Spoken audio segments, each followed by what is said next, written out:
Pessoal, boa noite, beleza? É, bom, vou tá passando para vocês aqui. É um tema bem rápido, tá? É só para a gente alinhar mesmo, referente ao PGRS. Esse é um item aí que a gente já deveria ter tratado com vocês, né? Por conta de algumas obras que a gente executa aí, que acaba exigindo, e a gente às vezes acabou deixando passar, certo? Mas é um item importante aí para a gente, principalmente quando a gente fala aí de meio ambiente, certo? Aí o que que é o PGRS? Ele é um plano de gerenciamento de resíduos sólidos, né? No caso, no nosso caso, ele é aplicado aí para as obras de sinalização viária, certo? Então, o objetivo aqui desse treinamento, ele é entender, né, o que que é o PGRS e o porquê ele existe, né? No caso, esse é um dos documentos aqui que a gente tem que entregar aí para as concessionárias, para as empresas que recebem, né, o nosso serviço.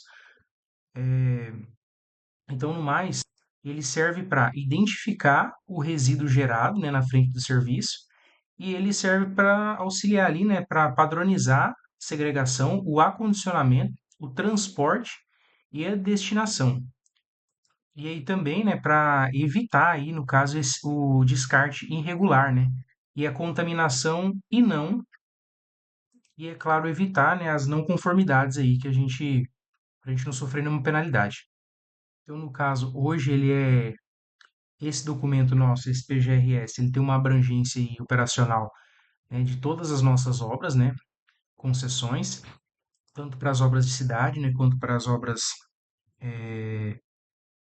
todas as obras, né, no caso, tanto a sinalização vertical quanto horizontal, todas elas se aplicam, né? Independente se são canteiros móveis, né, caminhões ou galpões, né. Aí o que a gente tem de embasamento legal? Para a legislação ambiental, é a Lei Federal número 12, né, ponto 305 de 2010, que ela trata aí da Política Nacional de Resíduos Sólidos, e o decreto número 10.936, né, de 2022, que é uma regulamentação da PNRS.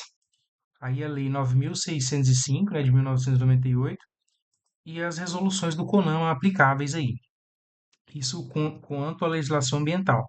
Aí para as normas, né, de SST, a gente tem a BNT NBR 10.004, a 14.725, NR 25, né, resíduos industriais, e NR 26, que trata de sinalização e identificação de produtos químicos. Bom, então indo aqui para o que a gente. Bom, continuando aqui, os resíduos hoje, né, gerados aí no nosso segmento, então no serviço de pintura, ele vai gerar ali baldes sujos, né, de tinta. No caso desses serviços, geraria aí sujo de tinta à base água, que ele é classificado então como resíduo contaminado, né, de classe 1, que daí seria, né, a destinação seria um local, né, que fosse para ser armazenado ali temporariamente, para depois ir para uma destinação habilitada, né? No caso da pintura também, bom, como está separado ali, né? Eu ia falar da microesfera, mas ela tem um tópico ali separado, né? Então, as taxas, ela vai gerar ali as latas, né? As latas, né? E as embalagens do adesivo bicomponente, que são aquelas bisnaguinhas menores, né? No caso, essa também é uma embalagem contaminada. Essa a gente tem que acondicionar ela também e destinar ela também, né, para um local correto de descarte, né?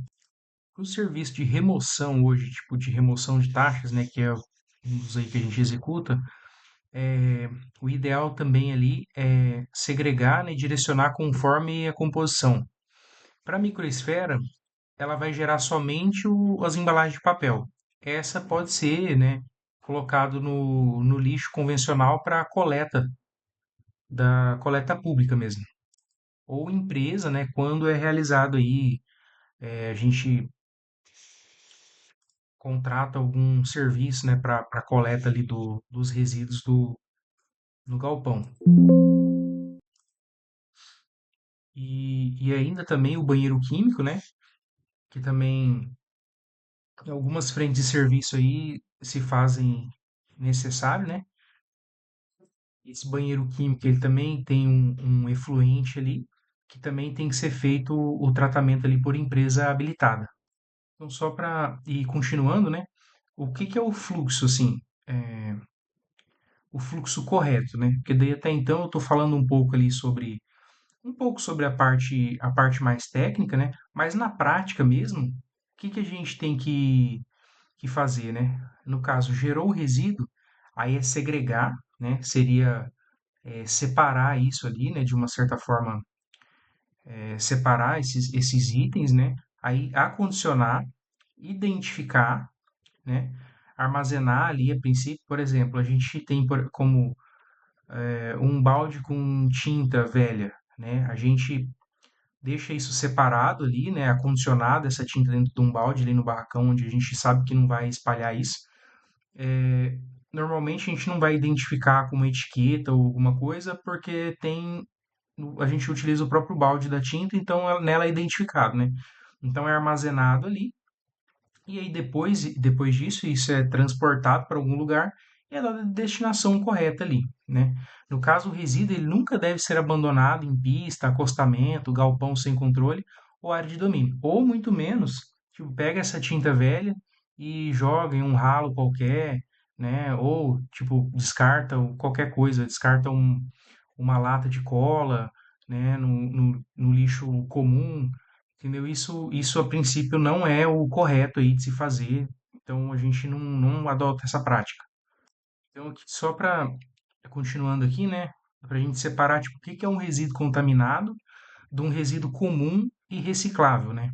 Para os resíduos contaminados, a gente tem baldes com tinta residual, né, ou contaminados, latas, embalagem adesiva e componente, materiais absorventes usados em vazamentos, no caso se teve um vazamento de tinta ou de óleo do caminhão, né, tipo a espuma ali, o pó de serra ou a própria areia que tiver contaminado,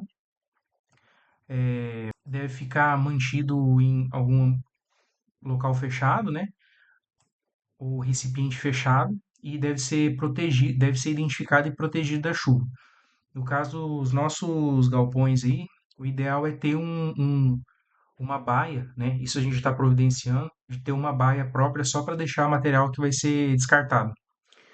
E que não pode ser, e tem que ser protegido de intempérie, para não contaminar outras. E aí, no caso, o que que é reciclado, né? Hoje que a gente produz aí? É o saco de papel limpo, né? Embalagens não contaminadas, resíduos administrativos sem contaminação, e que deve ser encaminhados daí para coleta local, né? Ou conforme disponibilidade e contrato. No caso, os resíduos contaminados devem seguir para destinador habilitado com a documentação de controle. Na rotina atual, as embalagens contaminadas seguem para a empresa ambiental contratada, né? No caso, hoje a gente tem parceiros já que atende aí a gente tanto em Nova Ponte quanto em Pouso Alegre, né? Acho que também tem outro apoio aí já em